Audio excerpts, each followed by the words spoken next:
Imagine surviving the most famous shipwreck in history. Now imagine surviving another one just 4 years later. Meet Violet Jessop, the woman who cheated death not once, not twice, but 3 times. They called her Miss Unsinkable, and this is her incredible true story. In 1911, Violet was a young stewardess working on the RMS Olympic, a luxury ocean liner. It was the largest ship in the world at the time. But on September 20th, disaster struck. The massive ship collided violently with a British warship, the HMS Hawk.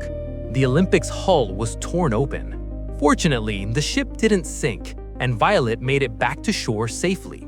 She probably thought the worst was over. She was wrong. Less than a year later, Violet signed up to work on the Olympic's sister ship, the legendary RMS Titanic. We all know what happened on the night of April 14, 1912. When the ship struck the iceberg, Violet was asleep. She was ordered on deck to help non-English-speaking passengers understand the instructions. She was eventually pushed into lifeboat 16. As the boat was being lowered, an officer handed her a baby to look after. She clutched that baby all night in the freezing Atlantic until the Carpathia arrived to rescue them. You would think she'd never go near a ship again, but when World War I broke out, Violet volunteered as a nurse for the Red Cross. She was assigned to the HMHS Britannic.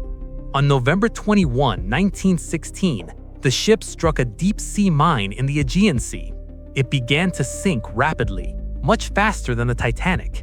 This escape was terrifying.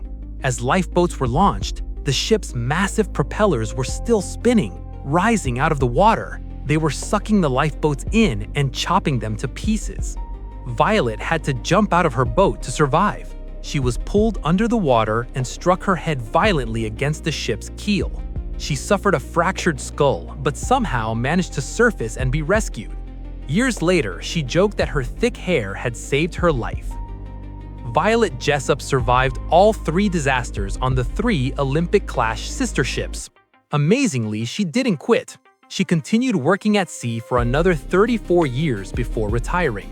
She passed away peacefully at the age of 83 on land. What do you think? Was she the luckiest woman alive or the unluckiest?